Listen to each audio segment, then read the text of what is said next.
Hi guys! Welcome to Banned Book Week, day 3.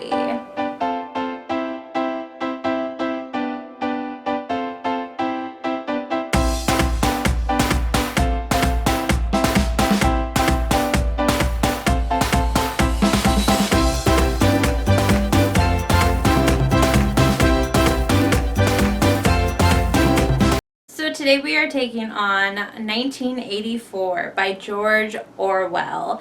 A classic. I didn't really know what to expect going into this. I knew it was dystopian, so I was excited because I have always loved dystopian novels. Yeah, let's get into it. So 1984 was actually written in 1949 by George Orwell. And when it came out, it was banned and burned in Russia for anti-communist views. You could be arrested for having this book.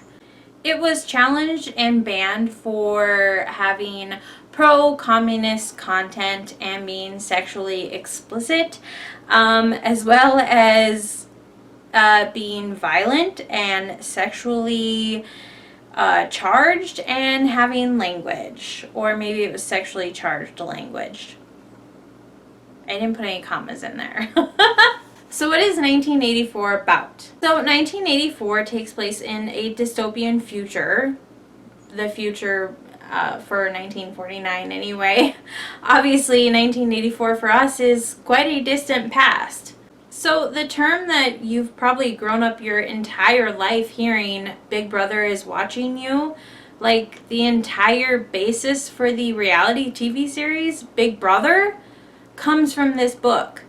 So the book follows Winston, who works for the party, which is basically the government who rules all of Oceania, which is the country Winston lives in. And Winston's job for the party is to basically rewrite history as the party needs him to. He is one of the people in that department that does this anyway. He will get sent like documents and everything, and he will just rewrite history as they need him to rewrite it. If the predictions that the party made didn't come true, he will rewrite them to make it look like they predicted it to come out the way that it did. If someone gets unmade by the party, basically killed, taken out, disappeared by the party, Winston can and will go back through documents, newspapers, whatever he needs to do to make them disappear. Rewrite whole articles and insert completely fictitious people if he needs to, just to make this other person completely disappear. The whole Big Brother is watching you comes into play where everyone has these TV screens in their houses. Every business has them, and they are a two-way screen. They broadcast into homes for special announcements. Every morning you wake up and basically have a fitness class broadcast in your home. But the thing is they see and hear everything you do as well. They pick up anything above a whisper that you say. They watch everything you do. And it's just this whole propaganda that the party sees and hears everything you do. There's no freedom of speech or free thought. That is a huge thing and theme in this book, that the party chooses what you think and believe. And any free thought is a thought crime. And you can be killed for thought crimes and be made to just disappear if they need that to happen. So, like all protagonists usually in this situation in dystopian novels, much like Guy in Fahrenheit 451, Winston has some kind of existential crisis where he starts having thoughts and feelings and remembering things from his childhood. And he goes to this shop that's kind of in the working class district, which he is not a part of, and he buys a notebook and a pen and he starts writing down his thoughts and memories, which is not okay with the party. And this leads him to start wondering if maybe the party is, not the right way to live. And there's always been talk of rebellion and maybe a secret organization that might be trying to overthrow the rebellion. They even have a leader who the party, puts up as this person that people within the party are supposed to hate. And I mean, they even have morning hates where they use propaganda to slander this guy who's supposedly against the party, and they're supposed to spend 2 whole minutes just watching a video of the enemy's propaganda to just fuel their hate. It's very just involved and just crazy, and yet not that far-fetched. So I don't want to give away too many spoilers getting into the plot, so I will just kind of get into the fact that along this journey of finding himself and finding that maybe he doesn't agree with the party, Winston starts an affair with a woman named Julia. And so they have this whole secret rendezvous thing going on, which is also illegal because marriages are not anything sexual. Childbearing is not supposed to be a sexual thing. Reproducing is supposed to be very unpleasant and only done when necessary. And yeah, sex is a huge theme in this book, and I was not expecting that. This book gets really weird at times. So over all of this rebellion and finding that he has thoughts and feelings and emotions and maybe wanting to rebel against the party and Big Brother, there is always these posters looming with a big mustachioed man with the words bearing "Big Brother is watching you," and that's where the phrase comes from, and that's how we got the immensely entertaining reality show. Without ruining the book too much, that is as far into the plot as I will go, because I actually really loved this book. I thought I would be somewhat bored, but maybe it's my love of dystopian novels. I don't know. I actually thoroughly enjoyed this book. At no point was I bored, like I kind of thought I would be at times. I mean, there is one point where he is reading the Brotherhood, the anti-party literature. So you're basically just reading a book within a book, a textbook within a book, and that's kind of weird. And I mean, it's basically a political textbook within a book. I mean, so that gets a little dry, but it's still fascinating at the same time because you're learning more about the world. And yeah, and one thing I forgot to mention is at all times within Winston's world, you have his country, Oceania, and you have the other 2 nations, East Asia and Eurasia. So basically the world is just split into 3 nations, 3 countries now. And at any time, Oceania is at war with one of them. War propaganda is a huge part of this book.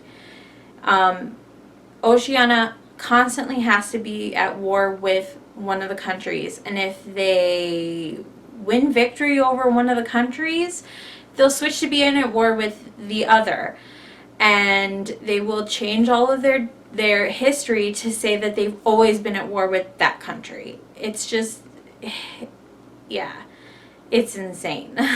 So here I actually agree about this book being pulled from schools.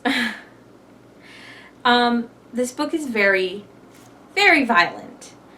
Near the end, I was actually like cringing and uncomfortable because of some of the torture going on.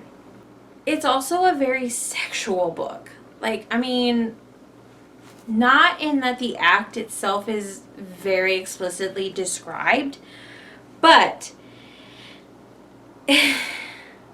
there is actually at one point when the couple in this love affair are talking and she asked like what he thought of her, and he said, well, like up until a week ago, every time I saw you, my first thought was to rape you and then kill you.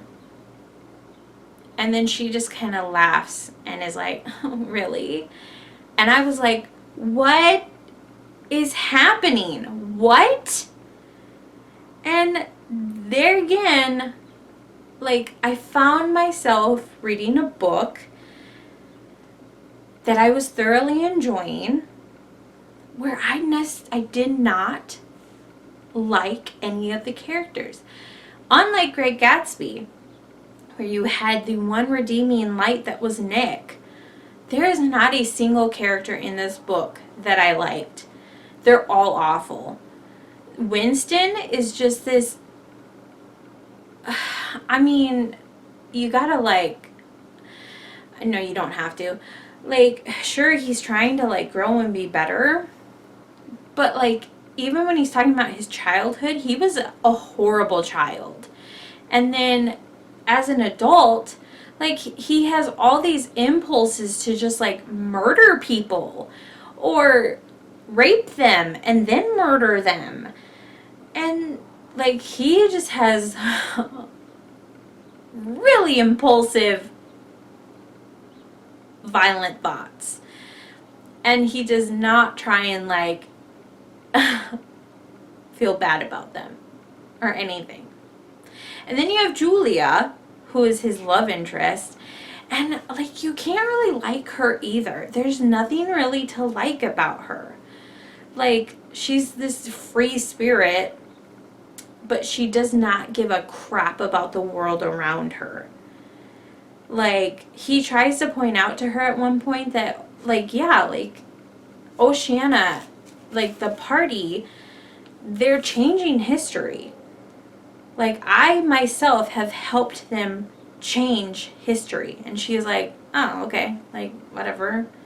I don't really care. And it's like, you should care about that. I don't know. I just did not. And I mean, really, outside of those two, there's only really one other character, and you don't really like him either. All the other characters are just really background, and you don't really know them. And yeah, you just don't. There are no characters in this book to like. But I liked the book regardless because it, you know, it's just a fascinating story. I liked it. And one thing about this book is it did not go the way I was expecting. And I will warn you, you leave this book feeling awful.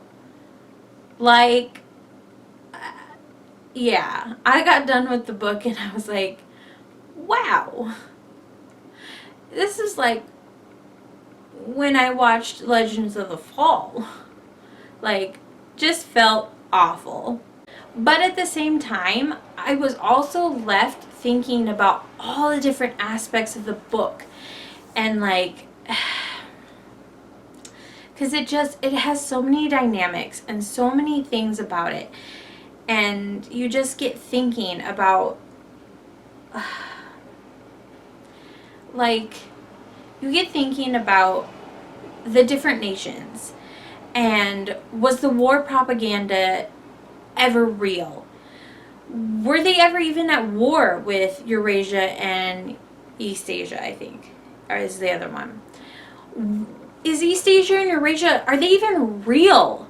Like, or is it just some elaborate plot, and Oceania is really the only country that's even still survived nuclear bombs and all that, and they just like make up the war propaganda just to keep the machine going.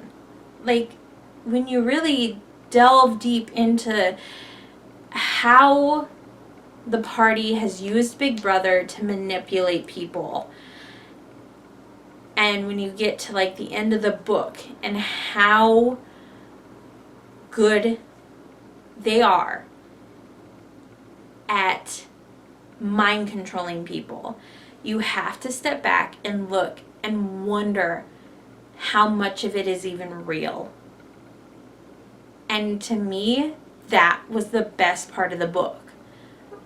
Like, how much of it was even real. Like, that was amazing to me. Plus, you have like the similarities between, I think it's like North Korea and just, I mean, this was based off of Russia at the time and how controlling and everything they were on their citizens.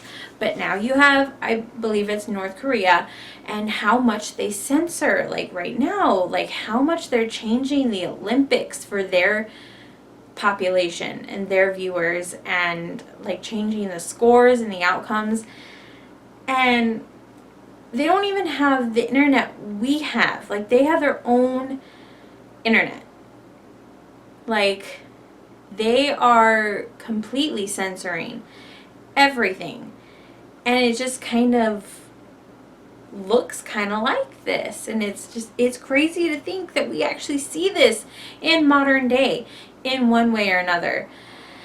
Like, it's kind of scary. It's kind of scary. And obviously I have to be thankful for this book, because I fully believe without this book, we would not have the Hunger Games we have today. Because I strongly believe the Hunger Games is heavily influenced by 1984. I mean, there are other aspects too, but it is heavily influenced by 1984. Yeah. So, as far as being a banned book, I get it. I get it. It's very violent. It's very sexual. There is swearing. And that came out of nowhere too. Like, I was not expecting that. Like, the words that came out of that woman's mouth were very out of place, because you go through this whole book and there's nothing like that. They even almost talk in a different language, because they're trying to like evolve the English language and cut out words. And then, yeah, there's this woman and she's like swearing, using the F word and the C word, and you're like, whoa, wait, whoa, I'm not in that universe anymore. And like, yeah, it was very weird and unexpected. So I get, like, this is not a book that children should be reading. And I mean, maybe seniors in high school, but to be honest, I don't even know if teenagers would want to read this or be able to keep up with it or be able to stick with it and be interested. Yeah. And yes, it's very sexist in parts. So should young readers be reading this? I don't know that I think they should, because until your brain is like more developed and you're like, oh, like this isn't how men should feel about women.